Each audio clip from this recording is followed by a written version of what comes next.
Tío. Buenos días, vamos a empezar la sesión de miércoles. Acabo el servicio de biblioteca para presentar sus textos de trabajo. Ainhoa Beatriz, Natalia y Manuel. Así que, Ainhoa, bueno, ya nos ha prestado. Espera, creo que está apagado. ¿Ahora? Efectivamente, yo soy Ainhoa, R4 Cardiología, y yo soy Natalia y José Manuel, mis coRs, y vamos a hacer una sesión sobre fibrilación auricular y lo que todo clínico debería saber sobre fibrilación auricular. Lo primero de todo, decir que la fibrilación auricular es una pandemia mundial con más de 50 millones de afectados en el 2020 y con una incidencia que se sabe que está en aumento. Está en aumento porque los factores de riesgo que la predisponen están en aumento. La obesidad, la hipertensión, la diabetes, además la población cada vez es más anciana y eso favorece que la prevalencia de la fibrilación auricular aumente y la supervivencia de las enfermedades cardiovasculares cada vez es mayor y todo eso aumenta también la prevalencia y la incidencia de la fibrilación auricular. El estudio FRETE es un estudio de una población española de más de 40 años y vieron que tenía la fibrilación auricular una prevalencia del 4,4%. Y un 10% de los pacientes que tenían fibrilación auricular se diagnosticaron durante el estudio, con lo cual hay un porcentaje muy alto de estos pacientes que se nos escapan y que no están diagnosticados. En pacientes con más de 80 años la prevalencia era de hasta un 18%. Y no solo es una patología muy prevalente, es que además es una patología que añade mucha mortalidad a los pacientes que la padecen. Los pacientes con fibrilación auricular tienen 2 veces más riesgo de acudir al médico y tienen 4 veces más riesgo de ingresar a un hospital. Además, suponen entre 1 y un 2% del gasto sanitario global y en estudios americanos, per cápita anualmente suponen $20.000 más que los pacientes de fibrilación auricular que tengan edades similares y comorbilidades similares. Por esto, porque es tan prevalente y porque todos los médicos en algún momento nos vamos a encontrar con pacientes que tienen fibrilación auricular, hemos decidido dar la sesión sobre esto y hacer una actualización sobre la última evidencia y las últimas guías de fibrilación auricular. Desde hace años ya, las guías nos recomiendan hacer un abordaje de la fibrilación auricular centrada en el paciente y no en la patología. Y es que los cardiólogos hacemos estudios para todo y esto también está basado en 2 estudios. En el estudio IMPACT-AF, es un estudio aleatorizado en el que se estudió la implicación que tiene hacer un abordaje multidisciplinario educativo en los pacientes con fibrilación auricular y se ve cómo esto aumenta su adherencia al tratamiento anticoagulante. Y el estudio OLIN, un estudio realizado internacionalmente y aleatorizado, en el que se vio también que el manejo integral de la fibrilación auricular en atención primaria disminuía la mortalidad por todas las causas de los pacientes con fibrilación auricular hasta en un 45%. Así que tenemos este manejo multidisciplinar, este manejo centrado en el paciente que se basa en 4 pilares. Un pilar de comorbilidades, un pilar de disminuir la incidencia de ictus y de eventos tromboembólicos, un pilar de reducción de síntomas, mediante el control de ritmo o el control de frecuencia y un pilar de reevaluación dinámica del paciente. Vamos a empezar por la parte de comorbilidades. Son 7 las comorbilidades que más se asocian a la fibrilación auricular. Se asocian en que la predisponen y se asocian en que aumentan la morbimortalidad de los pacientes que tienen fibrilación auricular y favorecen que la fibrilación auricular sea más persistente. Empezando por la hipertensión, no mucho que decir, sabemos que la hipertensión favorece el ictus, favorece la insuficiencia cardíaca, favorece las hemorragias, favorece la mortalidad. Las guías no nos dan una indicación específica de objetivos de hipertensión en pacientes con fibrilación auricular. Decir que hay un estudio, un metaanálisis que analizó una población de pacientes con fibrilación auricular en la que disminuir la presión arterial 5 milímetros de mercurio disminuía los eventos cardiovasculares hasta en un 9%. Pero cuando analizaron qué pasaba con los pacientes que no tenían fibrilación auricular, ocurría lo mismo. Disminuir 5 milímetros de mercurio en pacientes hipertensos disminuye hasta un 9% de los eventos cardiovasculares mayores.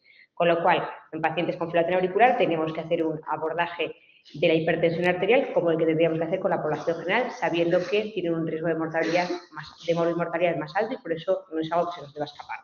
En cuanto a la diabetes, un poco lo mismo. Hasta un 25% de los pacientes con fibrilación auricular tienen diabetes, aumenta su morbimortalidad, aumenta el riesgo tromboembólico y se ha visto que el control de la diabetes, medido mediante la hemoglobina glicosilada, está directamente relacionado con la recurrencia de fibrilación auricular, con la carga de fibrilación auricular y el tiempo que los pacientes están en ritmo sinusal y la probabilidad de que la fibrilación auricular recurra después de una oración de venas pulmonares.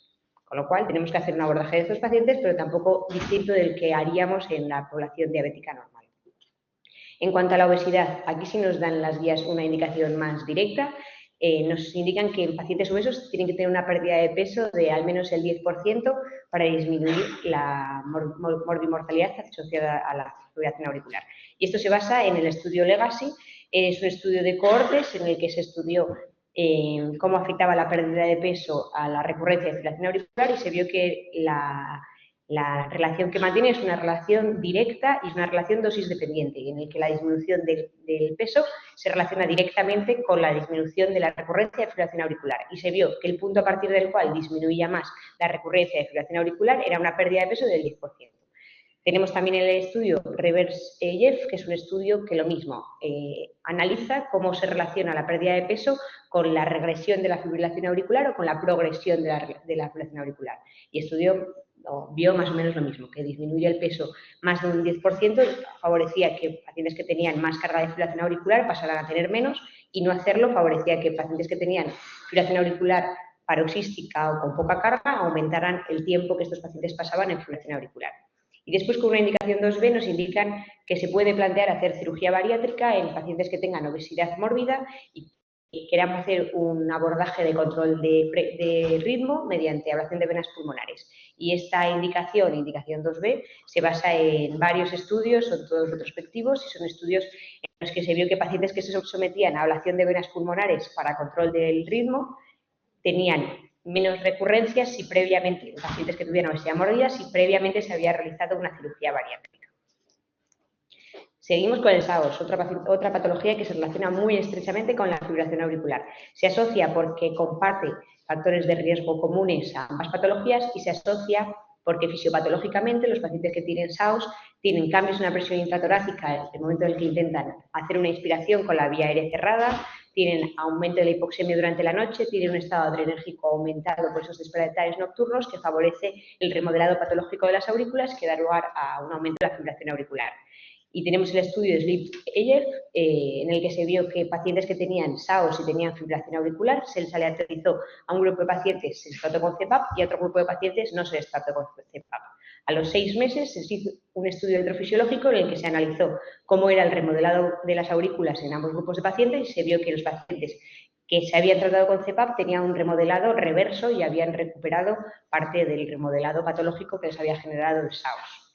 Por lo tanto, es una otra patología que se asocia muy frecuentemente con la fibrilación auricular, que aumenta el riesgo con la carga de fibrilación auricular y las morbimortalidades que esta implica. Por lo tanto, en pacientes que tengan fibrilación auricular tenemos que hacer una búsqueda activa del SAOS y en caso de que tengan SAOS tenemos que insistir mucho en la implicación que tendría que se trataran con CPAP o que no lo hicieran. En cuanto a insuficiencia cardíaca, un poco parecido. Se relacionan mucho, por una parte porque tienen factores que los predisponen comunes y por otra parte porque fisiopatológicamente la insuficiencia cardíaca aumenta las presiones de llenado intracavitarias que de forma retrógrada producen un remodelado patológico de las aurículas que da lugar al aumento de la fibrilación auricular. El estudio Framingham, que seguro que os suena, vaya por la tercera generación y vio que en pacientes con insuficiencia cardíaca, más de 14.000 pacientes, un 57% de estos tenían fibrilación auricular. Y al revés, en pacientes que tenían fibrilación auricular, con una N de más de 15.000 pacientes, hasta un 37% de estos tenían insuficiencia cardíaca. Y además, en los pacientes que tenían fibrilación auricular y desarrollaban insuficiencia cardíaca, su mortalidad aumentaba hasta en un 25%. Entre otras cosas, se ha visto que los pacientes que tienen fibrilación auricular, a pesar de estar anticoagulados, si tienen insuficiencia cardíaca, tienen un riesgo mayor de tener un ictus o de tener algún evento tromboembólico. El alcohol, pues bueno, el alcohol favorece que la mortalidad de estos pacientes aumente por un lado, porque aumenta el riesgo de ictus y por otro lado porque aumenta el riesgo hemorrágico asociado a los anticoagulantes por mala adherencia, por interacciones o por varices esofágicas que favorezcan hemorragias digestivas. Y en este caso también nos da una indicación concreta y es reducir el consumo de alcohol a menos o igual a 3 unidades de bebida estándar semanales. Y una unidad de bebida estándar es una cerveza de 200 mililitros, un chupito de licor de un vaso pequeño o una copa de vino. Máximo 3 unidades de bebida estándar semanales. ¿Y por qué esto? Porque en base al estudio que os pongo abajo, se analizó una cohorte de pacientes que tenían fibrilación auricular y que tenían un consumo de alcohol considerable sin ser un consumo compulsivo. Y se vio que los pacientes a los que se conseguía una abstinencia, que en realidad no llegaban a la abstinencia, lo que hacían era reducir el consumo de alcohol en un 87%, se disminuía la carga de fibrilación auricular a partir de los 15 días en que disminuían el consumo de alcohol. Con lo cual, parece que hay una relación muy directa y que el beneficio puede ser muy rápido si los pacientes disminuyen, no tienen ni siquiera que llegar a la abstinencia, solo con el disminuir el consumo de alcohol.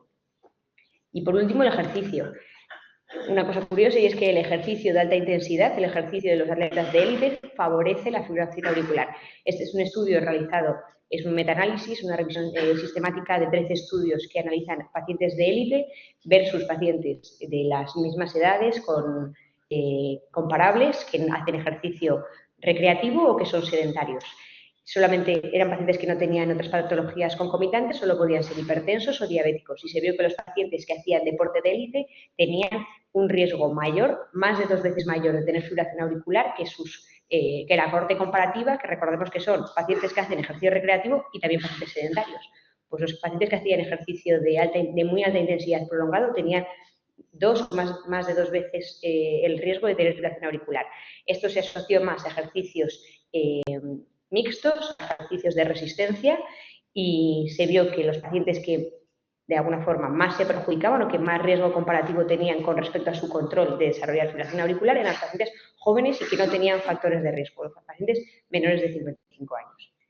Pero la relación que tiene la fibrilación auricular con el ejercicio físico es una relación en U, que si bien el ejercicio de muy alta intensidad y mantenido puede favorecer la fibrilación auricular, el sedentarismo también la favorece. Y de hecho, todos los estudios han demostrado que realizar ejercicio físico aeróbico y mantenido semanalmente, mejor si es indicado por un especialista, disminuye la carga de fibrilación auricular y disminuye las comorbilidades asociadas a esta patología. Bueno, y ya pasando al apartado de la A del CAIR en el manejo de la fibrilación auricular, que es la reducción del riesgo de ictus y eventos tromboembólicos. Lo primero es la actualización de las últimas guías en las que se elimina el sexo femenino en la puntuación de CHADS-VASc para valorar el riesgo tromboembólico del paciente con fibrilación auricular. Esto lo justifican en que el sexo femenino es un modificador del riesgo de ictus, pero asociado a la edad, pero no es un factor de riesgo en sí mismo. En las guías mencionan estos dos estudios observacionales de 2012 y 2020, donde se vio que el sexo femenino se asociaba a un menor riesgo de ictus en aquellas mujeres mayores de 75 años, pero las menores de 65 años tenían menor riesgo de ictus que los hombres. La realidad es que esta actualización no supone ningún cambio en el modus operandi que llevamos a cabo previamente, ya que antes aquellas mujeres con una puntuación de CHADS-VASc de 1, por el hecho de ser mujer, no las anticoagulábamos. A la espera de nuevos ensayos en pacientes con un riesgo tromboembólico menor, las indicaciones para la anticoagulación son las siguientes. Está indicado anticoagular con una clase de recomendación 1 en aquellos pacientes que tengan una puntuación de CHADS-VA de 2 o mayor, y se debe plantear la anticoagulación, es decir, una clase de recomendación 2A en aquellos que tengan una puntuación de CHADS-VA de 1. Por otro lado, en la valoración del riesgo hemorrágico, la toma de decisiones de anticoagulación en los pacientes con fibrilación auricular no debe basarse en la puntuación de escalas de valoración del riesgo hemorrágico como son el Hasbled. Y por otro lado, respecto a aquella población en la que puedan surgir dudas sobre las decisiones de anticoagulación, como es la población frágil o de edad avanzada por tener un mayor riesgo hemorrágico, resaltar las siguientes puntualizaciones. Solo se debe plantear el cambio de antivitamina K a anticoagulantes de acción directa en aquellos pacientes de edad avanzada que estén mal controlados, es decir, que tengan un tiempo de rango terapéutico inferior al 70%. Esto se apoya en el estudio Frail-AF. Por otro lado, los motivos comunes que suelen hacer decidir no anticoagular en un paciente con fibrilación auricular de edad avanzada suelen ser el deterioro cognitivo, la fragilidad, el riesgo de caídas, la polifarmacia. Sin embargo, en estos pacientes no hay que olvidar que no anticoagular aumenta los eventos adversos con respecto a anticoagular correctamente con anticoagulantes de acción directa. Por tanto, hay que hacer una evaluación muy minuciosa tanto de los beneficios como de los riesgos de anticoagular a este tipo de población. Y además, siempre evitar anticoagular a una dosis incorrecta, puesto que esto no solo no le va a disminuir el riesgo hemorrágico al paciente, sino que le va a restar protección frente a eventos isquémicos. En cuanto al manejo de la anticoagulación en torno a la cardioversión, todos conocemos ya este algoritmo. Debemos tener en cuenta la estabilidad hemodinámica del paciente, de manera que un paciente inestable debido a la FA procederemos a cardiovertir independientemente de su situación de anticoagulación, mientras que si es un paciente que se mantiene estable, deberemos basarnos para tomar la decisión de si cardiovertir o esperar para ello en el tiempo de evolución de la FA y en la situación de anticoagulación. Aunque estos conceptos son muy básicos, queremos resaltar dos aspectos. Uno es la actualización de estas últimas guías en las que está contraindicado cardiovertir a aquellos pacientes que no estén correctamente anticoagulados y no tengan un ET previo y cuya FA tenga una evolución de más de 24 horas con respecto a las 48 horas de las guías previas. Y además resaltar que no solo es importante mantener una anticoagulación durante las 3 semanas previas a la cardioversión, sino también mantener la anticoagulación durante el mes posterior a la misma, tanto si la cardioversión es eléctrica como si es farmacológica, e independientemente de la puntuación de la escala de Chas-Va del paciente. Es decir, esta puntuación solo la emplearemos para decidir si anticoagulamos o no a largo plazo, pero no a corto plazo. La única excepción para no anticoagular a un paciente que sea cardiovertido es que tenga un riesgo tromboembólico cero, es decir, Chas-Va de cero, y que la evolución de la FA sea de menos de 24 horas. En cuanto al manejo de la anticoagulación en situaciones específicas, resaltar la siguiente actualización de las guías en aquellos pacientes que tengan amiloidosis o bien miocardiopatía hipertrófica. Esta última, la miocardiopatía hipertrófica, ya se incluye en las guías de 2020, y que además tenga una FA, tenemos que anticoagularlos independientemente de la puntuación de Chas-Va, porque se ha visto que en estos pacientes estas escalas no se relacionan bien con los resultados clínicos. En los pacientes que presenten un ictus isquémico de etiología desconocida, está contraindicado iniciar anticoagulación en ausencia de fibrilación auricular documentada. Y por otro lado, aquellos pacientes que presenten eventos de ictus isquémicos a pesar de estar anticoagulados, en ellos está contraindicado añadir antiagregantes o cambiar de un tipo de anticoagulante de acción directa a otro o de anticoagulante de acción directa a Sintrom, porque esto no va a reducir los eventos isquémicos a largo plazo. En todos aquellos pacientes que presenten una FA perioperatoria, después de una cirugía tanto cardíaca como no cardíaca, se debe considerar el inicio de anticoagulación a largo plazo con una clase de recomendación 2A en aquellos que tengan un riesgo tromboembólico alto para evitar los eventos isquémicos. Y, por otro lado, en aquellos pacientes que tienen contraindicación para la anticoagulación a largo plazo, se puede plantear con una clase de recomendación 2B el cierre percutáneo de la orejuela. En relación a esto, se salió recientemente el estudio Option Trial en la de Chicago. En ello se aleatorizó a pacientes que habían sido sometidos a ablación de venas pulmonares, a cierre de orejuela o bien anticoagulación. Se analizó un endpoint de eficacia, de muerte, embolia sistémica e ictus y un endpoint de seguridad, de eventos hemorrágicos clínicamente relevantes. Se vio que el cierre de orejuela era no inferior a la anticoagulación para el resultado de eficacia de muerte, embolia sistémica e ictus, y además fue superior a la anticoagulación en cuanto a riesgo hemorrágico.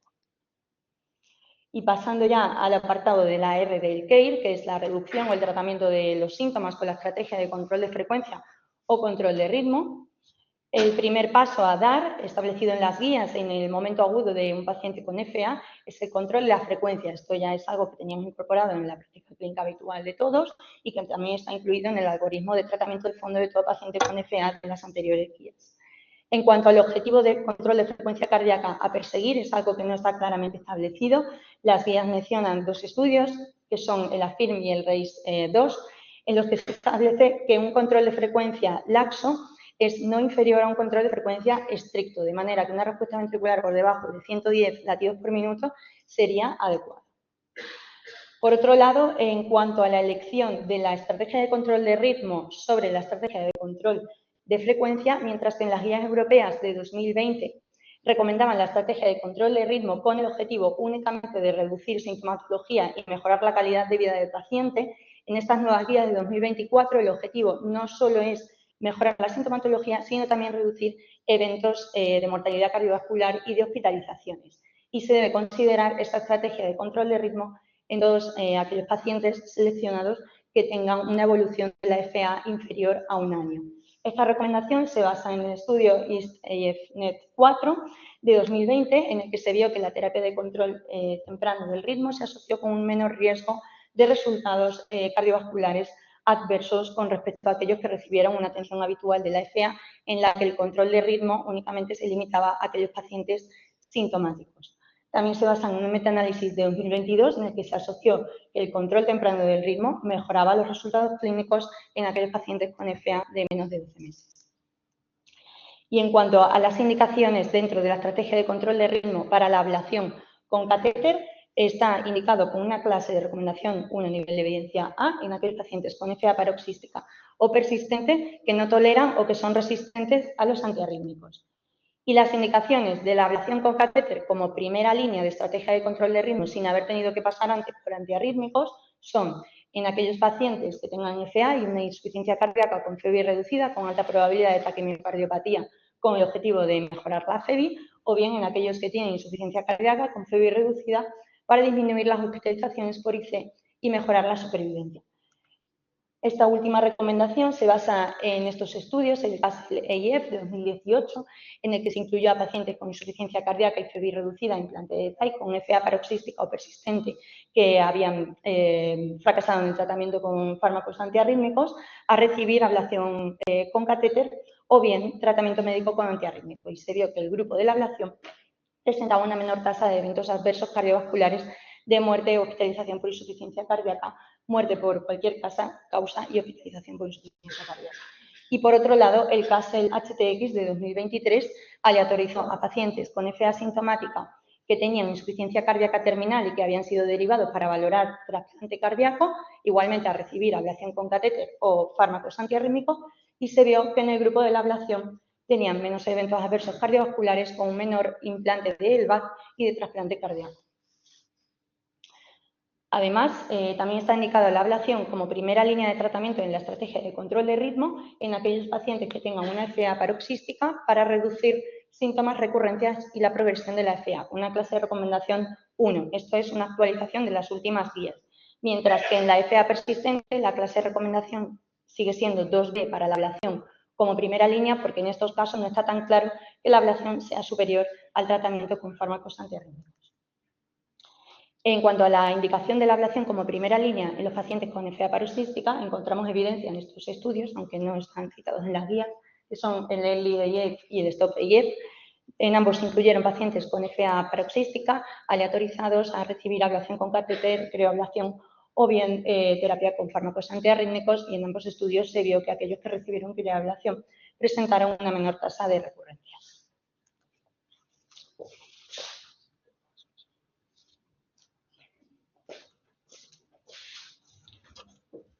Y como acaba de comentar Natalia, que la ablación con catéter es de indicación 1 en todos los escenarios que he comentado, yo voy a hablar de las diferentes técnicas con las que se puede hacer este procedimiento, ¿vale? Inicialmente surge la radiofrecuencia, que es la primera técnica que salió, que se basa en el calentamiento conductivo del tejido miocárdico. La curva de aprendizaje es más larga, el procedimiento también es más lento, con una media, según los estudios, de 95 minutos. La estrategia es punto a punto, significa que hay que aplicar un punto de radiofrecuencia alrededor de cada una de las venas pulmonares en cada una de las 4 venas pulmonares. Requiere anestesia general porque es un procedimiento doloroso, y en los últimos años sí que esta técnica ha tenido una gran evolución, de manera que ahora actualmente se emplea navegadores para mapeo electroanatómico de las aurículas principalmente, y también emplea catéteres de contacto, catéteres irrigados, y ha tenido esta gran evolución en los últimos años. Posteriormente surge la crioablación, que es una técnica más novedosa, que se basa en el enfriamiento conductivo del tejido miocárdico. En cambio, esta técnica requiere una curva de aprendizaje más corta, el procedimiento también es más rápido, según los estudios, de una media de 85 minutos. La estrategia es one shot, a diferencia de la radiofrecuencia. Esto significa que cuando el catéter se introduce dentro de la vena pulmonar y se produce un sellado con el criobalón y se aplica frío, y la vena está sellada, no deberíamos hacer más aplicaciones, y con este procedimiento la sedación será superficial porque duele menos. Los eventos adversos con ambas técnicas son muy bajitas. Sí es verdad que hay alguna de ellas que se asocia más a un tipo de técnica u otra. Por ejemplo, la estenosis de la vena pulmonar y la fístula esofágica se ha visto que está más relacionada con la radiofrecuencia. En cambio, la parálisis del nervio esfénico sí que se asocia más con el criobalón. La ACV se relaciona con ambas técnicas, ya que cualquier procedimiento que se trabaja en el lado izquierdo del corazón tiene riesgo de ACV. Las lesiones en estructuras vecinas como arterias coronarias y nervio vago también están más relacionadas con la radiofrecuencia. Y como he hablado que la radiofrecuencia se basa en la estrategia de punto a punto, pues se podría producir falta de sellado en la vena y, por tanto, aumentar las recurrencias.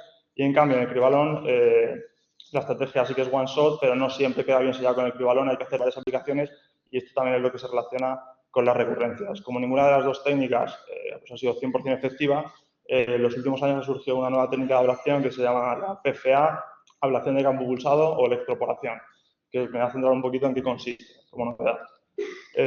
Sabéis que la membrana plasmática de las células pues, separan el medio intracelular del medio extracelular y tiene un potencial de membrana de reposo en torno a menos 60 voltios. Cuando esta membrana celular se expone a un campo eléctrico, porque a diferencia de que la radiofrecuencia y el cribalón son energías térmicas, la PFA es una ablación, es una técnica de campo eléctrico.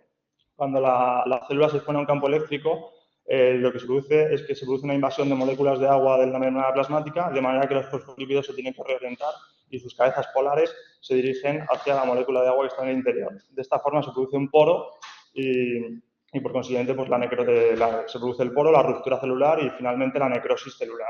El objetivo con esta técnica es la electroporación irreversible no térmica, a diferencia de las otras técnicas que he comentado. ¿Qué ventajas ofrece esta técnica? Se habla de que tiene un umbral selectivo más bajo del miocardio respecto a otras estructuras tisulares que están cerca del corazón. Se habla que para el umbral del miocardio es de 400 vatios por centímetro, a diferencia de las otras estructuras que están alrededor, que como veis, pues el umbral es bastante más alto. En esta otra diapositiva podéis ver la diferencia entre la PFA versus energías térmicas y lo que veis es que la PFA la ablación se dirige específicamente frente al tejido miocárdico, a diferencia de las energías térmicas que pueden afectar y tener daño esofágico, parálisis del nervio frénico, incluso daños a arterias coronarias que pasan muy cerca. Y esto se explica por lo que acabo de comentar, porque el umbral selectivo del tejido miocárdico es mucho más bajo respecto al resto de estructuras. Como veis, el umbral del tejido miocárdico es 4 veces menor que las células sanguíneas, que el músculo liso vascular y que el endotelio, y hasta 9 veces menos que los nervios. Entonces, cuando surgió esta técnica, se hablaba de que en teoría debería tener múltiples ventajas respecto a las otras técnicas. Entonces, en teoría, ¿qué ventajas puede presentar? Pues puede hacer lesiones más selectivas, por tanto, sería una técnica de ablación más segura. Elimina los POPs y la carbonización que se producían con las energías térmicas con las altas temperaturas. El tiempo de procedimiento también es más corto, se habla en torno a 65 o 70 minutos. Se produciría menos radiación, lesiones más homogéneas con capacidad para penetrar en el tejido cicatricial y también menor dependencia de contacto con los catéteres. Pero ¿cuál es la realidad? Pues que sí que reduce algunas de las complicaciones que he comentado, pero ya de por sí son muy bajas con las otras técnicas que he comentado. El avance de los últimos años con la radiofrecuencia es muy raro que con el avance de los últimos años se produzcan hoy en día los POPs y la carbonización que sí que se veían hace años. Sí es verdad que se decía que con esta técnica se podía reducir el tiempo, pero es que la criablación en este hospital tiene una media de tiempo de unos 50 minutos y el tiempo en la aurícula izquierda es de 30 minutos, es decir, muy por debajo del tiempo medio de las series de los estudios previos. Además, como hoy en día se pueden emplear navegadores para el mapeo electroanatómico, el tiempo de escopia hoy en día es mínimo con la radiofrecuencia y con el cribalón. Además, con la PFA requiere aplicar varios pulsos dentro de la vena pulmonar, a diferencia que se pensaba que al principio que con un único pulso se podía lograr el aislamiento de la vena, pero no fue así. Cuando se producen los pulsos con esta técnica, se producen unos movimientos muy bruscos del paciente, con catéteres dentro del corazón, pues hay riesgo de perforación y taponamiento. Y en realidad se vio que todas las técnicas de ablación requieren contacto con el catéter, entre el catéter y el miocardio para que la técnica sea efectiva. En el mercado hay hasta 4 catéteres, dependiendo de la casa comercial, dependiendo si se pueden emplear para PFA, para energías térmicas, si se pueden aplicar con mapeo electroanatómico o no. Y voy a comentar brevemente 2 estudios. El primero es el Pulseyev, es un estudio prospectivo multicéntrico no aleatorizado que compara la ablación de PFA en pacientes con FA paroxística y FA persistente en pacientes que son sintomáticos refractarios a fármacos antiarrítmicos. Tiene un objetivo primario de eficacia, es un objetivo combinado de fallo del procedimiento, recurrencia de la arritmia, necesidad de repetir la ablación, cardioversión recurrente, cirugía sobre la aurícula izquierda o la necesidad de optimizar el tratamiento antiarrítmico durante 12 meses, evitando el periodo de blanking, de los que son los primeros 3 meses, en los que no es valorable si la ablación ha sido efectiva o no. Además, tiene un objetivo de seguridad que se basa en las complicaciones relacionadas con el procedimiento. ¿Cuáles son los resultados? Se cumple el objetivo primario de eficacia, el que acabo de comentar, tanto en la FA paroxística como en la FA persistente. Los pacientes también tienen una ausencia de arritmias auriculares, tanto asintomáticas como sintomáticas, en un porcentaje en torno al 70% para la FA paroxística y en torno al 60% para la FA persistente. En cuanto a los objetivos de seguridad, los eventos adversos fueron muy bajitos, con un único caso de ACV y otro de taponamiento cardíaco.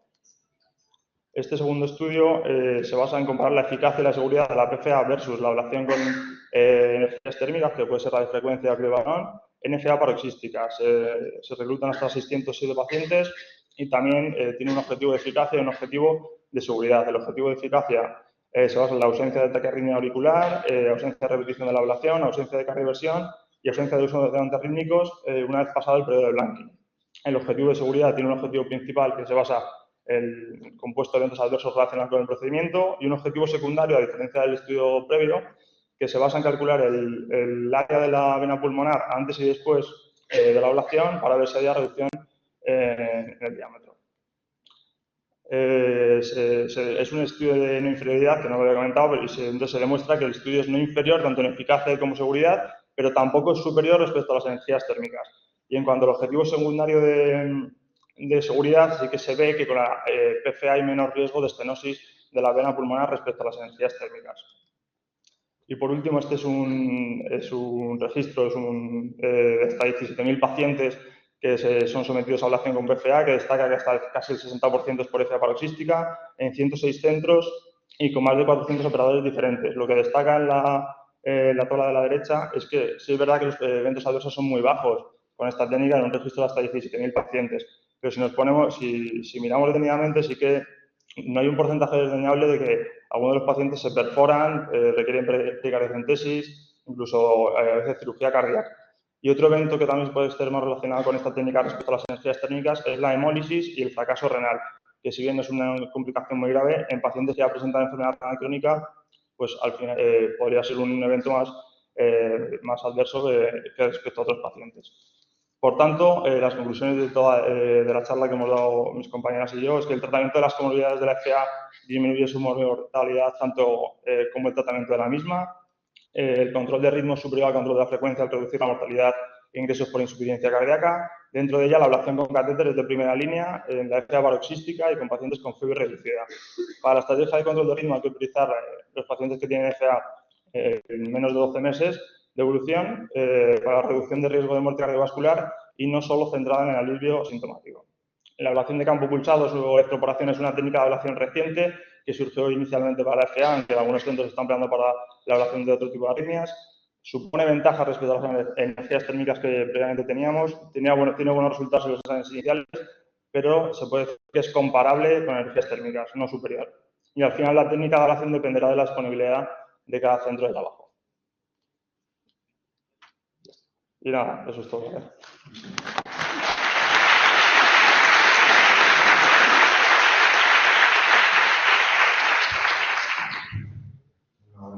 ¿Alguna pregunta?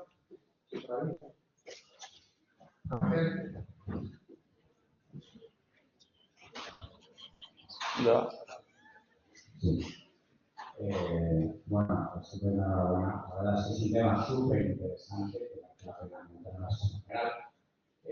Yo voy a hacer un comentario que a lo mejor es mentira, profesora de la memoria, y luego os hago unas preguntas que me hacen.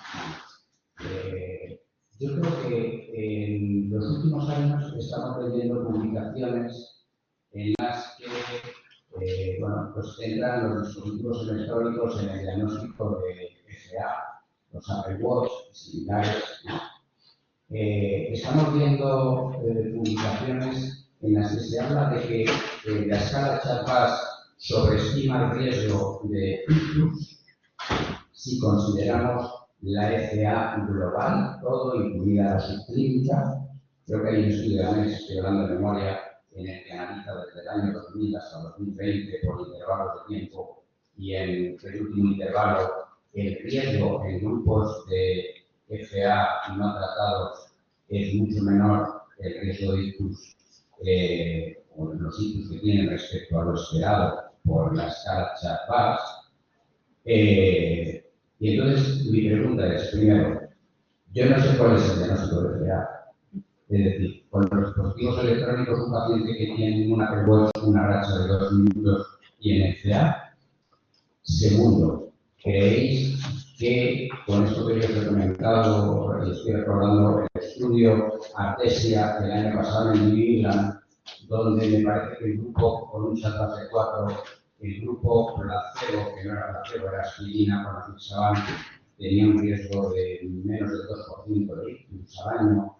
¿Creéis que habría que revisar la escala Chat-Bars si tenemos en cuenta las FA subclínicas que estamos diagnosticando? La diapositiva sobre la FA subclínica, y es verdad que, bueno, también decimos que se puede considerar anticoagulación, pero realmente no se sabe cuál es la carga de FA que supone un beneficio en el inicio de la anticoagulación.